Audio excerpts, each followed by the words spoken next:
American man. No one pay attention to what's in my head. I got a voice inside that needs to be fed. It's causing chaos everywhere I land. I got a fever.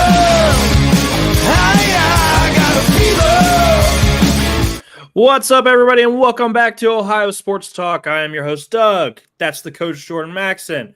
Jordan, we had some struggles. You tried to go on by yourself. I appreciate you doing that.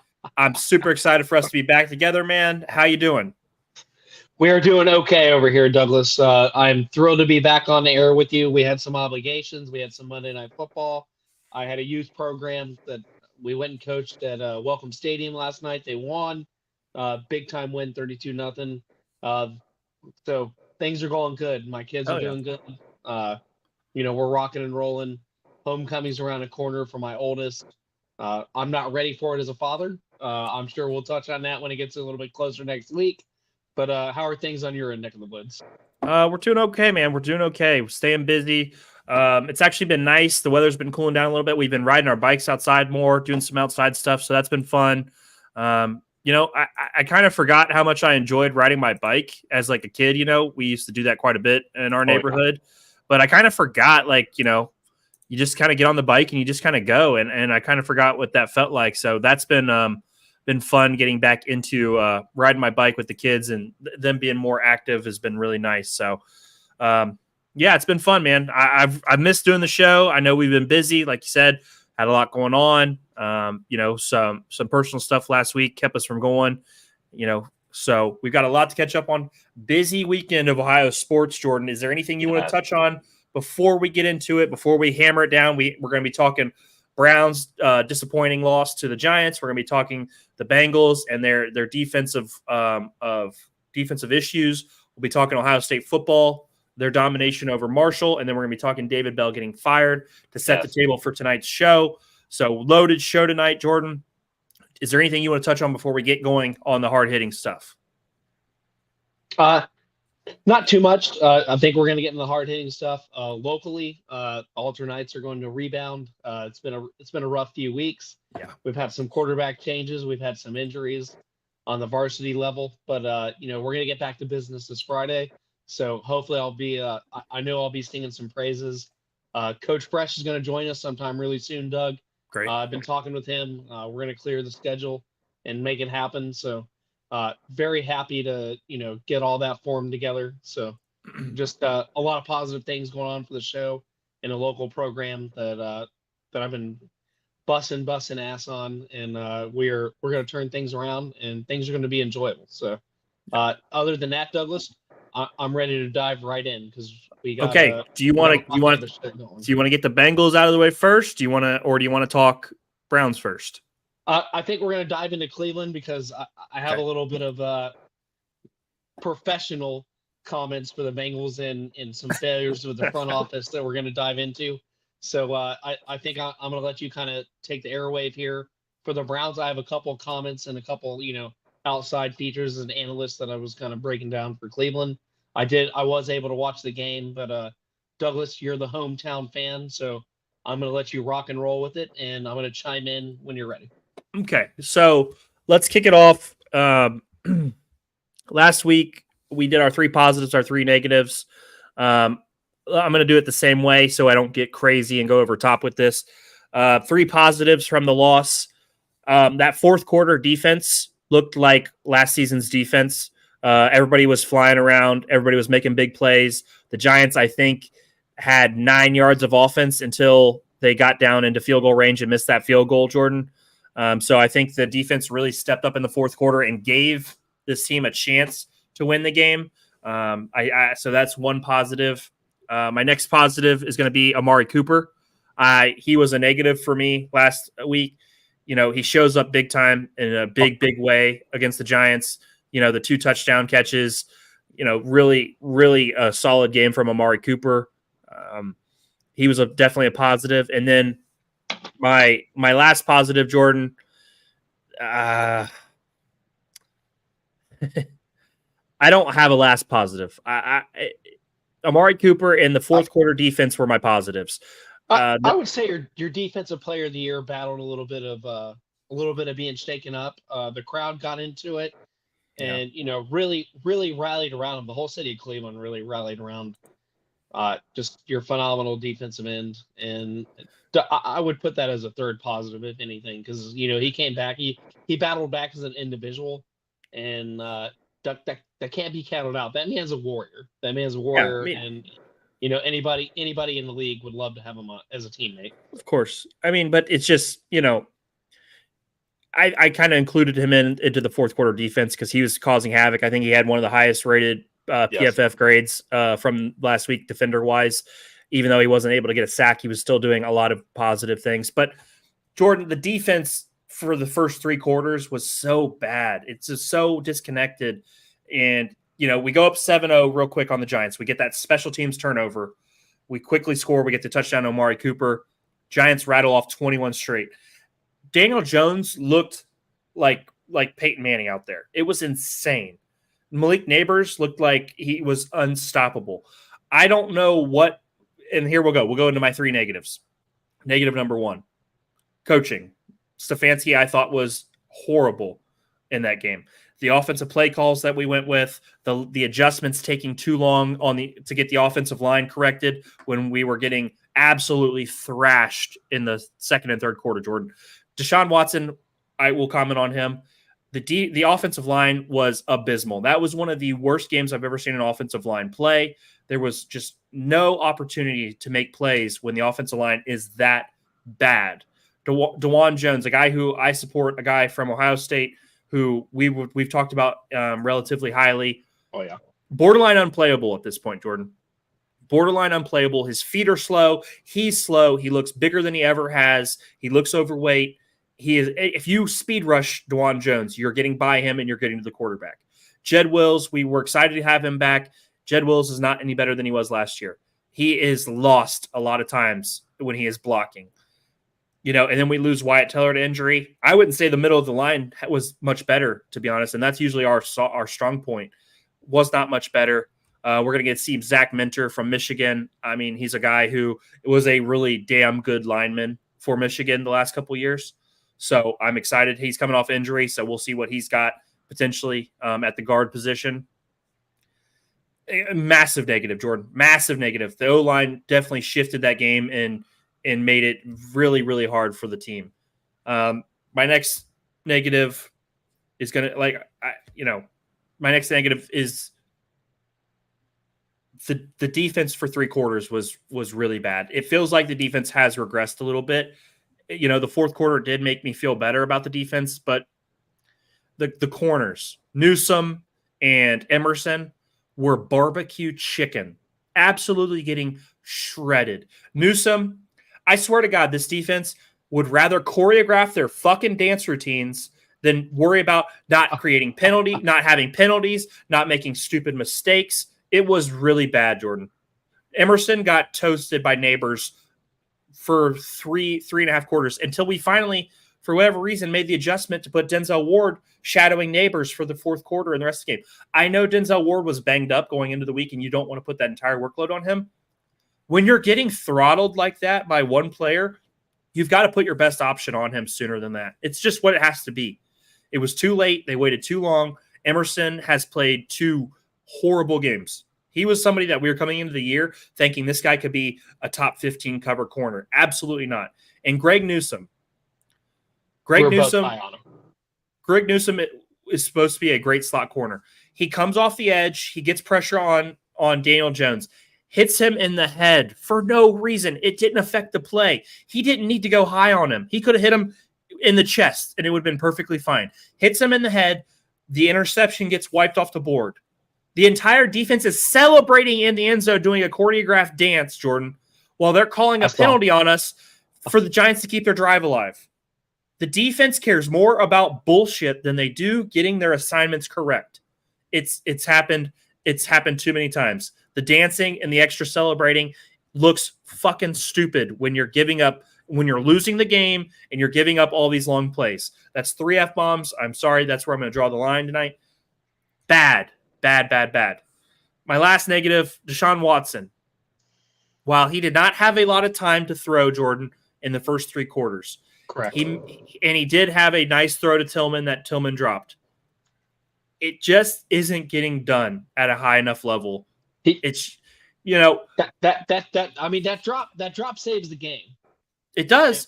But also there was opportunities before that where he did not cash in. He did not cash in. He was not able to get the job done.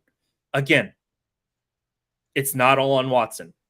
But in that third and fourth quarter, until, we did put a couple drives together, and that Jerome Ford fumble was gut-wrenching. That was a horrendous fumble.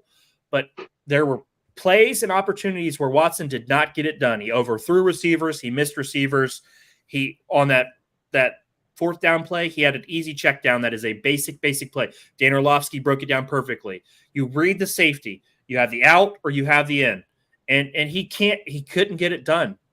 He has to be a negative. He has to be a negative. I don't think he's making field reads, Doug. I don't think he can see the field at all. He kind of looks like, and I'm not comparing him on a professional level. Texas back in the day when they had Vince Young, a lot of their passing plays were predetermined. We knew that was national knowledge, but it kind of looked like Deshaun was locked in, especially in the first two quarters. It looked like his first predetermined read and his second predetermined. If it's not there, he's in trouble.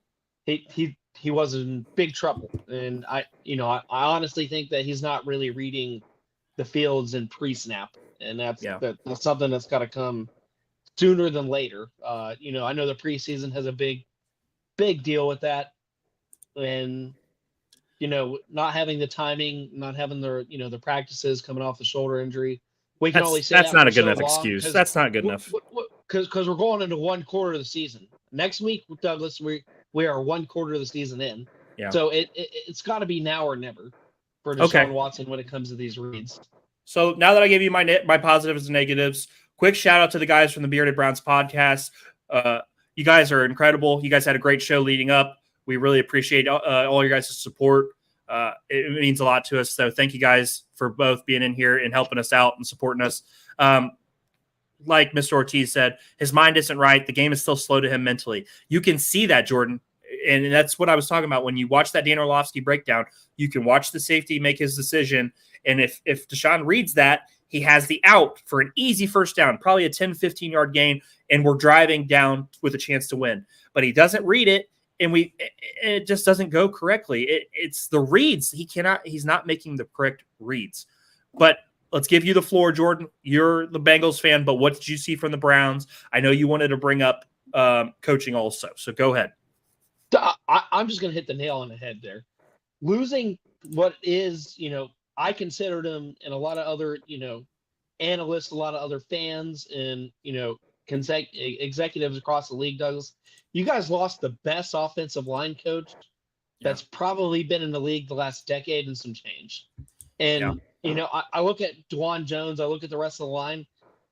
Now, granted, Dwan Jones is coming off an injury, so we look at his weight, but that has an effect. I've come off injuries before, never on the pro level, but on a junior college level and a high school level, you're coming back a little bit lethargic sometimes. We were all kind of shocked that he even got to the regular season and didn't start. I was shocked he wasn't on IR for the first 4 games. I'll be honest with you. And to see, I don't think he was really ready. We look at the product that was on the field, but losing the best offensive line coach that's been around in the last decade and some change, Douglas, I see a regression across the whole line. I know you guys are battling injuries, but the injuries were worse last year. And the offensive line almost damn near played better. Yeah. And you had 5 different quarterbacks under center. And that's a hell of an adjustment. You look at, because all the quarterbacks had, DTR, Flacco, all those guys had different styles of play and different ways that they were going to, attack the game plan. And the offensive line every week had to adjust to that. So to see a line that looked like they were like on top of their game when it came to X's and O's and IQ and scheme, to a line that's just kind of being bullied right now. And I'm not dogging you guys. It just, when you give up 7+ sacks, that's bullied. That's getting bullied. Oh, we're getting bullied flat out. It's apparent. It's bad. And Douglas, I have to think here in my mind that coaching has got a lot to do with that. I mean, you have a different voice in the locker room. Whoever was kind of in his circle is probably no longer in favor. You I kind of look at it like an NBA regime change. When you bring different executives and you bring different voices in the locker room, it kind of changes the dynamic of everything. I've had different coaches throughout the years, and when we got a new head coach my senior year, it changed the dynamic of completely. Yeah. Your plan and who was in, who was out. You came in with a lot of more questions than answers, and I kind of see that on this offensive line. I know, again, injuries have a lot to do with it. You're not playing with your top starters. That always sucks. But that's a situation they were in last year, and they made it work. Yeah. So with the damn near same personnel, and actually a little bit of an upgrades, you would say comparatively to last season, it doesn't make sense to me on paper why this is executing so badly. We knew there were going to be a struggle at times. But to see him be bullied, Doug, this is not. I didn't have this on my bingo card. No, I don't think a lot of people did. And I'm not a Browns fan. Well, here's the thing, Jordan. Like you just said, we don't have that on our bingo card because as bad as this team's been in past years, and it's been real bad. I mean, there's been we've always had a solid O-line play. Like, we could always kind of hang our hat on the fact that we have a decent O-line. We're going to be able to run the ball a little bit. We're going to be able to at least chew some clock, stay kind of in some of these games. But now, man, it's night and day bad. But I flip the question back to you. Is it coaching and the fact that Nick Chubb is not there? Yeah, but we didn't have Nick Chubb last year, though. But you had him. You didn't, but you did. No, we didn't. We had him for the one game. But what do you think? Do you think any of this makes sense? I think Callahan being gone is a big deal. I do think it's a big deal. But I also think there has to be DeJuan Jones. I was a fan of. It was pointed out to me by the guys on the Bearded Browns podcast. He was solid in pass protection last year. He is not at all this year. He has been really bad. Jed Wills, he's not a good tackle, or he's just not. The guys up front, Posick, Teller, Bettino, Joel Batonio, we're not doing a good enough job. There has to be some pride in what you do outside of just what the scheme is. And it doesn't feel like these guys are doing enough up front. It's pretty simple. I think DeJuan Jones should be shut down. I think his health he needs can't to be move. evaluated. I don't think the flexibility is there. I think the injury is lingering, and it's just outside looking in. I'm not trying to make excuses for the young man, but one doesn't regress that much coming off an injury unless you're not ready. And it's possible he's not ready, but in the sports world, and I think Douglas, they've got to shut it down. Maybe they do, but we don't have any backups. Andrew Berry did not do enough to bolster this line, in my opinion, in terms of depth. We know injuries happened, but let's transition, Jordan. We've talked a lot about the Browns. We're going to talk even more on Thursday night when we talk about Browns versus Raiders. I'll tell you right now, I'm already having nightmares of Max Crosby going against this O-line. Max Crosby might have 4 or 5 sacks the way they're blocking right now, and that's worrying me quite a bit. Jordan, let's talk about I want to talk about your Bengals. I want to talk about your Bengals because let me set the table for you. Monday night, 0-2, Washington's coming. I felt like this was a game you guys should have won. And then then the game plays out, and Washington looked really good against you guys.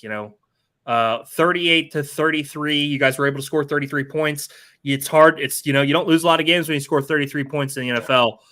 What happened, in your opinion, last night? And then we'll get deeper into it from there. What happened last night? Okay, I'm going to start from something that's bugging me. Watching some of the national media the last 24 hours plus. Absurd. Like it's been really bad television. I like Shannon Sharp, But Doug, that was some of the stupidest comments It was I really have bad. ever seen on a broadcast network, period. It was really bad. 29 for 38, 324 yards, 0 picks, 3 touchdowns, a quarterback rating of 115. Yeah. That's not on Joe Burrow. To say that Joe Burrow didn't play enough to win the game is fucking absurd. I'm just gonna It was really drop bad. We're No, already you're good. dropping it. We're already dropping it. It is what it is. So I'll start there. And then the run game, we had under 120 yards combined for 2 games. And we came out and we punched the ball as a team unit between Chase Brown and company. 126 yards total. I liked it. I thought it was nice that you guys did that. I love Moss. I love the way they got Brown involved. I love Moss. And so the offense, Douglas, was not 100% the issue. I know we had red zone struggles, and I'll get into that later. But like you said, in the NFL, when you come out and you have 400-plus yards as an offense, 30-plus points as an offense, you don't typically lose. Right. So let's break it down. I'll break it down what I saw in the game, and then I'll go into a few things that's really weighing on my mind with the front office. The game, Douglas, it was a total mishap on the defensive line. That's where it starts. The defensive line produces hardly any pressure. We got one player that we should have paid and gave him his extension to. And outside of that, Sam Hubbard looks like a shell of himself. Joseph Osai, his best years were behind him, whether it's, not being able to come back from the injuries. But, we saw a flash in the pan. We saw something special early on. It hasn't panned out. And just everybody else after that, Douglas, Zach Carter, I don't even know why he's on a team. He had half a sack. I know. I'm just joking. No. I got you. I understand that. But he came from the SEC. This is not the production we thought it would be. Yep. It's kind of a failure in my opinion. Chris Jenkins didn't look bad for his first start. I'm not going to hammer that home because it's a small sample size. It's his first game coming out of injury. We really didn't get to see him a lot in the preseason. I'm not mad about that. It looked like there's some stealing there. But just the rest of the defensive line looked completely lost. The secondary, if Cam Taylor-Britt ever runs his fucking mouth again, he needs to be fined and benched. He said that they were a college offense. And Doug, people take that to heart. Yeah, they do. That's easy. That's easy bulletin board material. Easy. I get he came off of a huge game, one of the greatest interceptions we'll ever see in Kansas City. But Douglas, you back it up with play. You don't run your mouth. And you know what the problem is, Jordan? That's a problem. That's a problem in this league today. He's not the only one, but that's a problem in this league. He's a second year player. He's so talented. He's so talented. But you know what the problem is? And I don't mind it as much, but when you come out and you get your ass kicked like they did, Terry McLaurin ends up with 4 catches for 100 yards and a touchdown where you're the guy, you're the main guy. It just doesn't look good. I like his confidence, but you guys are 0-3. Yeah. You can't it's hard to talk like that when he said that when you guys were 0-2 and you guys lost to the Patriots. I mean, you know what I mean? Like, yeah, no, time and place. If you guys are 1-1 and he says that, fine. 0-2 and your defensive line looks like shit. And the problem with your guys' D line, in my opinion, is it doesn't create any issues for offenses. And then that puts even more pressure on guys like Logan Wilson and Jermaine Pratt, who are really good players. They are really good linemen. Or linebackers. That's why they're both top 5 in tackles. Exactly, because they have to do so much more. I agree. They do, and it's ridiculous. And Akeem Davis-Gathers, thank God we signed him to a 1-year deal and we brought him back in the fold. He's been a phenomenal linebacker in the rotation. He had the big interception last week. He had a couple tackles for loss this week, just as effective as a sack. But it's the defense and the lack of rotation. I don't know what Lou's doing. All right, but Yeah. we came in. Von Bell was listed with a back issue on Wednesday. He should have been Doug, out there. last Wednesday. And if he was going to be out there for communication purposes, then Douglas, then it should have been like a hockey line. It should have been like, all right, 2 to 3 snaps, we're rotating, whether that's Jordan Battle or not. Why is Jordan Battle not playing more? We don't know. We don't know, Doug. That's the thing. It's Nobody weird. knows. He's super talented. The Bangalorean and Drew and all them, they're harping on it. The national media is harping on it. He had a pick 6 in the last preseason game. He showed us nothing but upside. And, I love Von Bell, and, he's a team captain. He's a leader. He's a voice in the locker room. But damn, when it's not, he was the lowest graded PFF on the defense. Bad. He got a 39. That's the lowest in his career. And I know he's been in the league a long time, Doug. And I'm not taking anything from the man. Oh, he's been a good player for a long time, but he's not that guy anymore. When it's not working, whether, it is the back issue or just a communication issue or it's a speed issue, I don't know why we're not, Jordan Battle's a 3rd-round pick from Alabama, national championship winner, a guy that Nick Saban was really, really hyped on. So and it showed us nothing but upside. Every time he's in, he makes a play. It's not always, big time, but he bats balls down. He has a neck for being there. Nobody, the coverage is never blown when he's in it. And he showed that as a rookie. So I don't understand the regression. When he came in for Nick Scott last year, who was worse than anything I've ever seen for our secondary in a long time, it was such an upgrade. There were games where he was scored 70+ PFF rating. I know PFF's, it's a hit or miss system. It's flawed. But when you're getting graded like that in 25+ snaps as a rookie, there's some stealing there. So I don't know what's going on in Lou's mind. I know you want to trust your veterans, and he had an issue with that a couple years ago when it came to the defensive line and a defensive end spot outside of Trey Hendrickson and Sam Hubbard. He kind of refused to play people. Miles Murphy was the side effect of that last year, where Miles Murphy, I think, got in a total of maybe like 30 plays the whole year.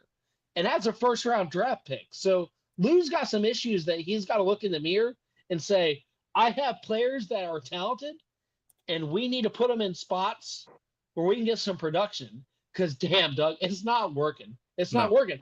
4th and 5 before we gave up the last touchdown. That's inexcusable, and it led to a touchdown. That's a play where you get off the field. Yeah. 4th and 5 should be a field goal try.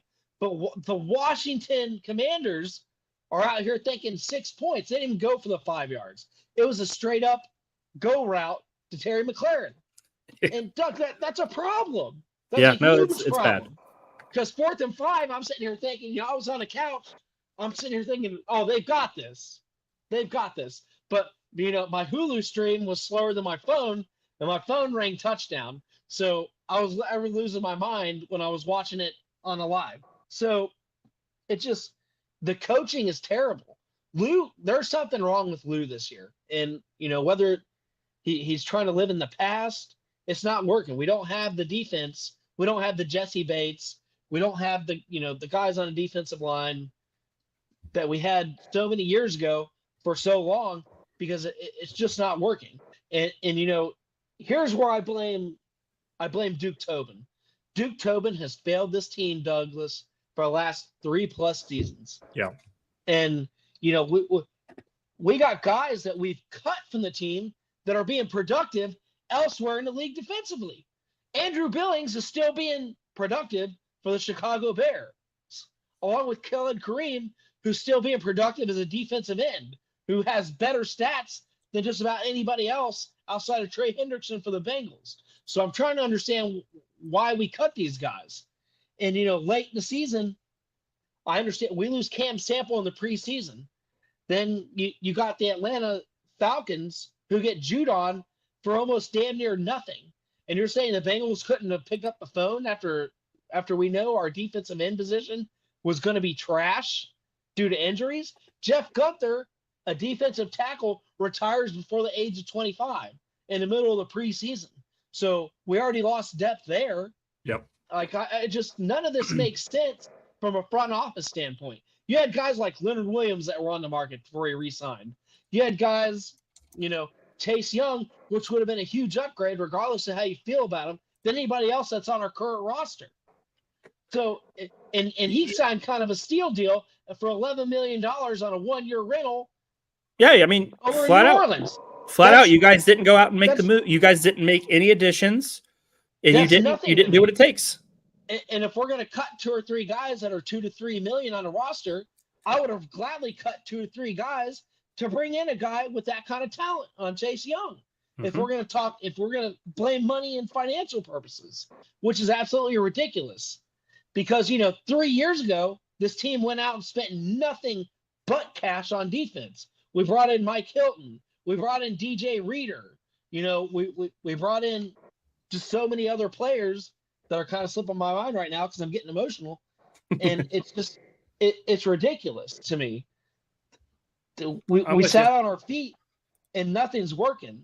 And outside of that, Tyler Shelvin, 2021 draft pick from LSU, complete failure. He's not even on the team anymore. Zach Carter has been ineffective. Miles Murphy couldn't find the field last year, and he's hurt for another game before we can even clear him to go in. And that was a preseason issue. We knew we weren't going to have him for the year. Cam Sample out for the year with a knee injury.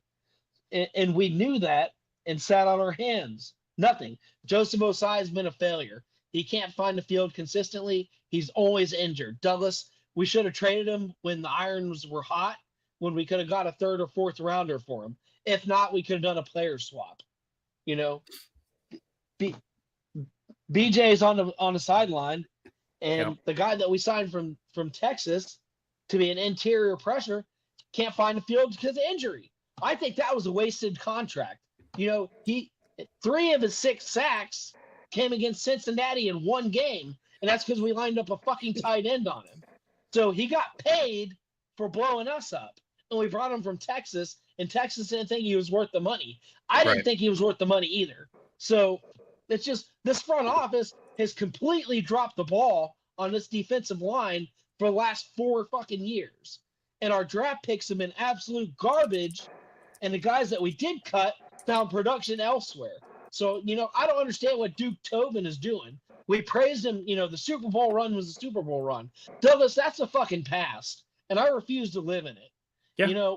This team has been a complete joke when it's come to, premium draft picks from the 3rd round down the last 2 to 3 seasons. We haven't found any production on the defensive side of the ball, and it's going to be a problem. Everybody else, they're starting to age out. All these guys are getting older. So, essentially, if we go out and we become 0-4, this season is trashed. This season is trashed. So Jermaine Pratt, Logan Wilson, all these guys that are giving us, quality starts night in and night out, they're going to get banged up and, take all these hits on their bodies, and they're going to be a little bit slower next year. So, what depth are we going to replace them in when we can't even figure out a defensive line? For sure. So I'm just, this front office, I don't point the compass at Joe Burrow, and fuck anybody that does. So, he came out, he had his struggles week 1 and 2. He gave up the fumble. He took responsibility for it. He took accountability for it. And it's just absolutely ridiculous that anybody would say, fire our head coach. I don't believe in that either, because you can only work with what the organization is giving you. And he pounded the table, and this has been, around the local media as well. He said giving up DJ Reader was going to be the biggest mistake of this offseason. And goddamn if it wasn't. Because we have no run stoppage. We didn't burn some 2025 picks. The 2 defensive tackles that came out of Texas, we could have got one. We could have said, hey, we're going to give up some 2025 picks because we need to plug the holes in the sinking ship, which is this year. And this organization pisses me off, Douglas, because they've been doing it for 20 years. They're thinking, oh, next year. And when it comes to the draft, we refuse to give up these coveted picks because, we got to keep them to the chest. We got to keep them to the vest. For what? because we pissed another year down the drain. We did it during the Palmer era. We did it during the Dalton era. And now we're doing it during the Joe Burrow era. And, this organization is wasting so much talent, Douglas, especially offensively. Tell me an organization that lands in the draft your Chad Johnsons, your TJ Hushmanzadas, your AJ Greens, marvelous Marvin Jones when he was on top of his game. Sanu, which replaced, enough to be a wide receiver 3. Then you turn around and you have, we have Jamar Chase. We get T. Higgins that fell to the second round. This will never happen again. This will never happen again. And we're pissing away this talent, and we haven't signed any of these guys to extensions. T. Higgins is on a 1-year boat deal, folks, and he sees that what the ship is going to be next year. I promise you, he's not going to take the money, even if we write him a check, because I wouldn't stay here either. And I'm a diehard fan.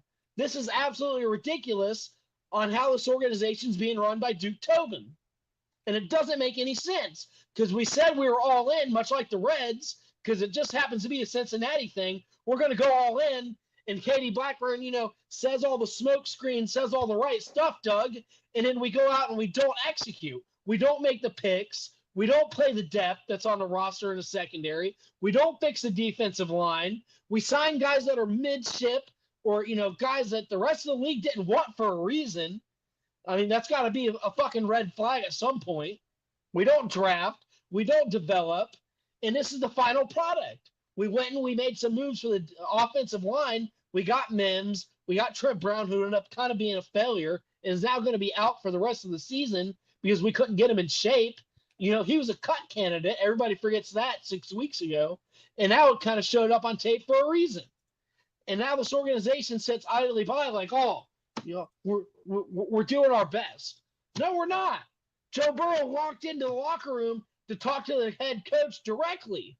And I guarantee you the conversation was, why is the defense so fucking bad? Why are we not rotating guys? Why are we not doing what we're supposed to do to win a game? Because I went out and threw for 300-plus yards, 3 touchdowns. He got all of his playmakers involved, got the tight end room involved, got Yoshi involved again. Big time for him. Yoshi's on pace for 16 touchdowns as a second-year player. He's not putting up the major stats when it comes to yardage, but he's getting it done in pay dirt. Jamar finally looked great. T finally looked like he's getting in sync. The run game looks great. So it's not on offense. Now we can't get the defense figured out. Where 2 to 3 years ago, it was the opposite. We had a great defense and not a great offense. The offensive line had holes in it. We couldn't run the ball to save our lives. Giovanni Bernard was at the end of his career. Joe Mixon was kind of hit or miss. He wouldn't come on till the end of the year. He always got his 1,000 yards on bullshit games. So we finally let him go for the contract that he wasn't worth signing. And now we're back to square one when it comes to defense. It doesn't make any sense, Doug.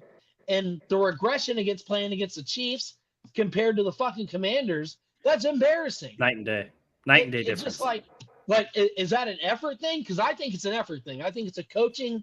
I think it's an effort thing. So I'm going to call out Lou Amarillo and say, get your fucking shit together. You're paid as a defensive coordinator. Everybody's saying your name for the last 2 years. You play great games against great teams, but right now you're coming out to the middle of the pack against the Patriots in Washington, and you're laying a big fat goose egg. It's ridiculous. And it's our first primetime loss in the Zach Taylor era. So you think things go from bad to worse because primetime is where he shined. He was 5-0 before this game. So it's a complete embarrassment from top to bottom. We're just not getting it done. And I said before the season started, if we didn't fix the defensive tackle position, we were going to suck defensively. Play back the tape. I'll dig it out. I said if they did not fix the defensive tackle position, if we didn't get a solid 3 tech, if we didn't get a run stopper, it was all going to go to shit because Lou's scheme lives and dies on a defensive tackle position. It does. Anybody that watches the tape can clearly see it. And it's failing, Douglas, because we did not take care of the defensive tackle position. I'm going to calm down. I'm going to get my blood pressure down. I'm sure my old cancer meds are going to start kicking my ass any minute. I'm going to take a little drink of whiskey here. But that's my take on it, Doug. It's a complete defensive failure from top to bottom from the organization to the GM to coaching, and they let the entire team down because the offense came out and played their asses off and tried to get it going, and they didn't get the stops when they needed it. And Money Mac, I'm going to put him in this situation. Douglas, he's been a kind of a complete failure the last 2 weeks. He doesn't miss the extra point. That Kansas City game kind of goes the other way. He comes out, he misses a 45-yarder, and this is a guy that proclaims himself Money fucking Mac. Well, he hasn't been money for 3 weeks because he's had the worst kicking percentage of his career. So the regression is starting there too. And the special teams play has been kind of a joke the last 2 to 3 weeks for us. We're not getting the pops. We're fumbling. It's the blocking and the wedges. This is simple stuff you learn in high school. So they're not getting it done. It doesn't make any sense, Doug. They're getting paid millions of dollars to play a game. So go out and play the game and have some fucking pride. 2 years ago, we were the AFC champs. That's true. I'm sorry, 3 years ago, we were the AFC champs. 2 years ago, we were in an AFC championship game. We're not playing like it. We're the bottom of the division. The Steelers are 3-0, and they're doing it with fucking nothing. And it comes down to coaching. As much as I want to hate the Steelers, their coaches always find a way. So it comes down to just a badly run organization from the GM and the defensive coaching and the special teams. They got to get it together, Douglas, because we're going to go 0-4. Andy Dalton has this game circled, and he was a 300-yard passer last week, and Carolina's going to come out fired up. And Andy Dalton's going to remember that. And he beat us when he came in for the game for the Chicago Bears 2 years ago. Justin Fields went out with an injury, and Andy Dalton came in and won the game. So that's got to be in our memory bank. And Noah Brown, hey, shout out to him, because every team he's on and he plays against the Bengals, he burns us from the wide receiver position. He did it in Dallas. He did it in Texas. And he turned around and he did it last night for the Commanders. So, shout out to Ohio State, because they just put out a show in the wide receiver room last night. So that's my rant. I'm done with it. I'm disgusted by it. It's got to change, Doug. There's got to be a fundamental change on defense. If we're not going to bring in the personnel, then the scheme's got to get there and the plays have got to be made. And I don't know where it's going to come from as an analyst. I don't know where it's going to come from as a fan, because, we made some street signings. It hasn't panned out. Chris Jenkins, it might do better, his second game in. Douglas, it's got to be more than that. Okay. So, that's take it away. What did you see? Oh, it doesn't matter, dude. At this point, epic rant, excellent rant. I'm not going to go any further. We've got a game to break down on Thursday. I'm going to post your epic rant tomorrow. That's going to be very fun. I hope people go out and watch that, because that was a hell of a rant. I appreciate it. The Bengals need to be better. Flat out, you said it. You said it very clearly. You laid out all your points. It's pretty plain as day. We're going to skip over Ohio State. We're going to break down the Ohio State game on Thursday as they play their first Big Ten game. Jordan, we can give a little shout out, because we'll talk about it on Thursday. We have a game to talk about. What I want to talk about are the Cincinnati Reds. They're going to have a losing season this year. They have officially fired David Bell, Jordan. Let's talk a little bit about that. We called for it for a long time, Jordan, and it finally happened. What are your thoughts on the final decision to get rid of David Bell? I was happy, because David Bell he didn't hold anybody accountable. And that's something we've been saying, since March, Doug. Since the opening day parade, we've been saying that, he was too busy being a player's coach and a guy that didn't want to piss off, anybody individually. He wanted to be everybody's friends. And Douglas, it's a business. It's a business at the end of the day. And David Bell didn't handle business. He finished with a losing record overall for the Cincinnati Reds. Definitely. And I know you touched on that. And Douglas, he's had more talented teams than the roster we put together this year. So, he's had the Castellanos. He's had, guys that were just phenomenally better talented. He had Joey Votto before the regression. And there's, his excuses and his days were numbered. So I'm happy to see him out of the ball club. Now it's on Nick Kroll to make the right decision who's going to run the ship. That's a conversation I'm sure we're going to have, Thursday, and just about every episode we'll touch on, going forward. I'm sure we'll put together a piece on candidates that we I kind hope of to touched see on it a little make the bit. uniform. But I'll let you kind of take it away, Doug. How did you feel about it? Because I was thrilled and happy. It feels like there's a little bit of accountability. Nick Cross should be next, in my opinion, but it's a start. It shows that we're willing to make some change. I applaud Nick Kroll for going out and firing his guy, because I feel like they were kind of a package deal, and he made the decision finally something needs to change, and he went out and fired David Bell, and I thought that was the right move.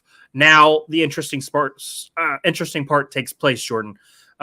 We were the first team to fire their manager. We have a head start on coaching candidates, and shout out to Wendy. Best news I've heard. It made my day when David Bell was fired.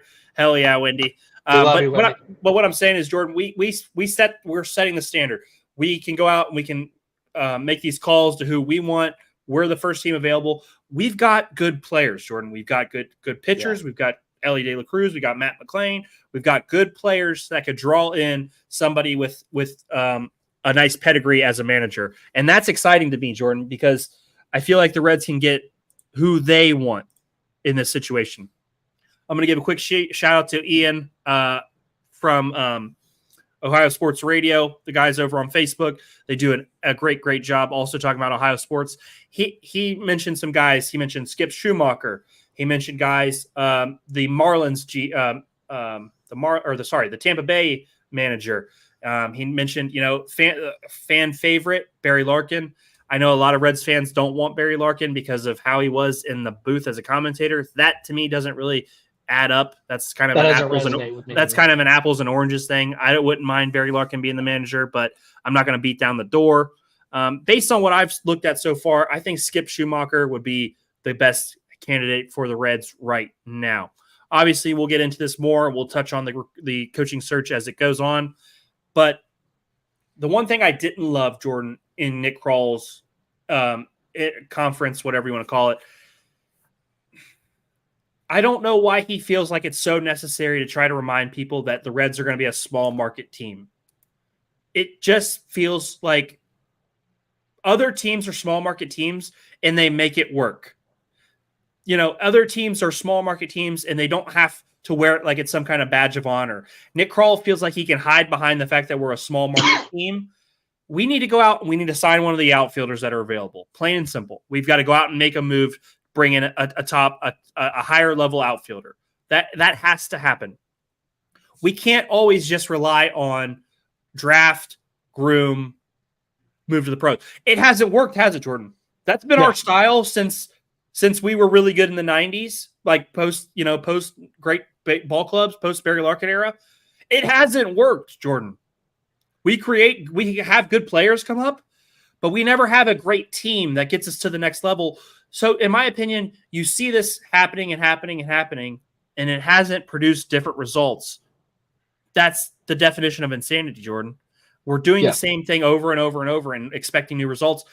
I appreciate the style because I do think we've done a good job developing players, but you can also bring in a few guys, bring in a starting pitcher on a 1-year deal, bring in that outfielder on a 2-year deal that can help bolster the outfield.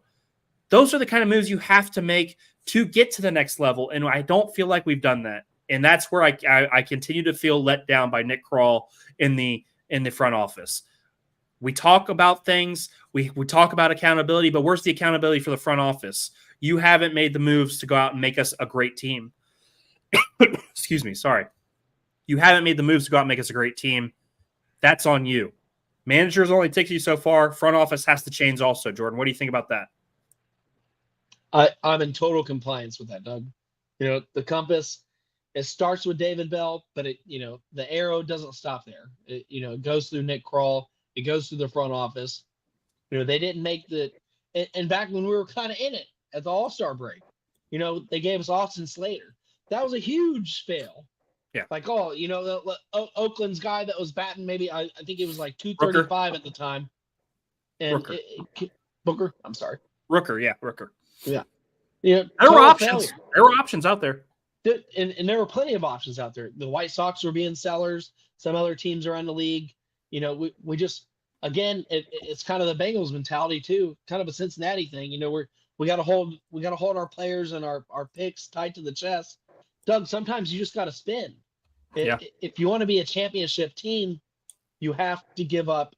You have to pawn off the future for a win now sometimes. And at and that's least go for it one time. and you do. And like you said, we have great youth talent. We have great pitching. We had a talented when they were healthy. We had a talented bullpen that did a lot. And I'm going to throw some things to you. I was looking at side by side comparisons. We were similar, almost identical. Douglas, you look at us and the Guardians. If you pull up the stats, slugging percentage, we're only about 2 points off from them. Runs scored, we had 3 runs more than what the Guardians did going into tonight's game. Yeah. Pitching and batting average, Doug, it was damn near the same. Wow. So where was the fundamental flaw was that we had a manager that didn't make the moves at the right time, and we had players that kind of looked like they took a day off because we would play the level of our competition. The Yankees would come in, we'd beat them. The Angels would come in, we'd beat them. These high payroll teams that spend us 3-1, we'd thump them. We own the Atlanta Braves this year. But the Pittsburgh Pirates come in and we lose 2 out of 3. And that's a coaching fundamental, I believe, because the players would hype themselves up for the bright light games and the big time media games, but we couldn't handle business when we needed to. We had a losing record at home this year. Great American Ballpark. We didn't defend home, and that's a huge issue. So we can go out west and win more games on the road than we can defend at home for a ballpark that's home run friendly because of where it's at on the river. That's insanity. That's insane to me. This was a fundamentally flawed team, and coaching was a big part of it. But, the front office didn't do any moves either. We didn't bring in the names that we needed to bring in. We didn't make the trades, back when we were 2 games under 500, 3 games under 500, still kind of in the hunt, 5.5 games back, because we had those games. And we had times where we won 9 in a row. And, those were the times that I would have struck when iron was hot to kind of bring in, fundamentally and mentally that, okay, you guys, this current roster is, kicking ass. Let's reward it. They never got the reward. These guys got ran into the ground. And the medical staff, I hope none of them have a job next year. It just seemed like we had too many guys getting second and third opinions from outside sources, Doug. And I know that happens because it's pro sports, but damn, this is the most I can remember in Reds history of us being a fan. And we've been watching the Reds together for about 20 years on and off. So to me, that's just, insane. I know the sports, on a different level, these guys, they drive harder, they work out harder. It's a different game when it comes to that, but it just, a lot of letdown and failures. And maybe David Bell was one of the, it's not if David Bell was one of the big issues. So, sure. I'm happy that we moved on from him. I hope they bring in, but, it was really disappointing to hear the, small market team. Douglas, we're one of the oldest franchises in MLB. So, I don't understand why we're considered a small market team because that's the way they spend money. Well, Because our owner doesn't have the same money as other owners. To be straightforward, we have I mean, he's worth. Worth isn't what worth, and what you actually have isn't always accurate. I think he's like hovering around 500 million worth. I mean, it's just not enough. So that does play a part in it, Jordan.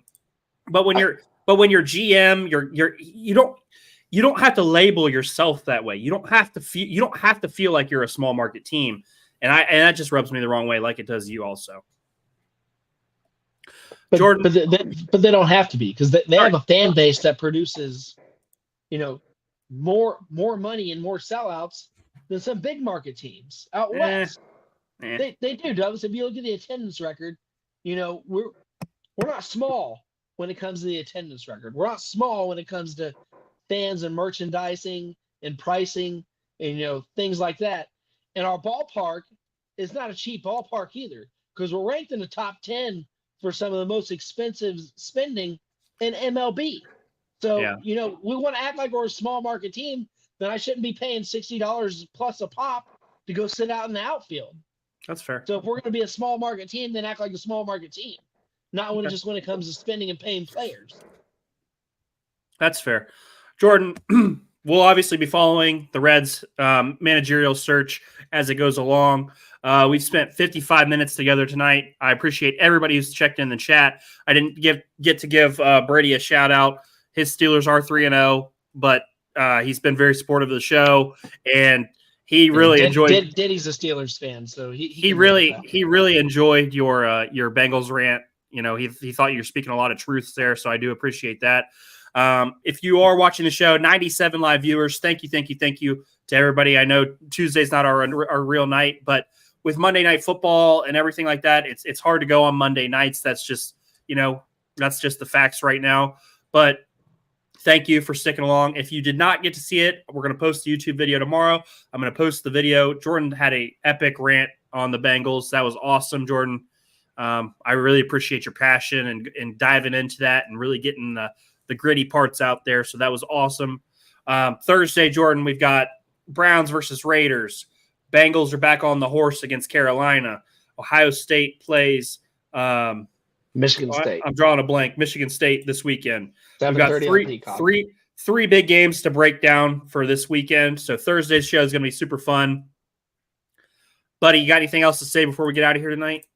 Hey, shout out a little bit of non-Ohio related. The Midshipmen are 3-0, and they kicked Memphis's ass. I was happy about it. That guy had 400 yards rushing. It was insanity. Poetry in motion when it comes to the triple option. And just really happy to see. You know, I think in about I believe in 2 to 3 weeks. I have that game circled against Notre Dame. Maybe there'll be Notre Dame's second upset of the year. But big time for the Navy midshipmen. Really happy to see it. So. Yeah, let's see. You've got 4 weeks till the Navy Notre Dame game, so that'll be a big one. 4 weeks, got it. That'll be a big one. We'll touch on it when that time comes. And then, we'll obviously touch on some more of the Ohio teams Thursday night. They got some big games. The MAC, Cincinnati had a great win against Houston. Touch on that real quick. Cincinnati's playing good ball. The 2 running back system, Pryor and Kiner. That's a nice little system to go with. Swordsby, their quarterback. But we'll talk about all that on Thursday, Jordan. Great show, buddy. 98 live viewers, 57 minutes. We'll get this all posted on YouTube and everything. Please hit that subscribe button on our YouTube channel. Yes. We haven't been pushing that as hard recently, but if you do, you're not paying anything. Just hit that subscribe button. Help us out. We could use all the subs we can get. This has been Ohio Sports Talk. I'm your host, Doug. That's the coach, Jordan Maxon. And we will see you Thursday night, 9:15 live. Bye, guys.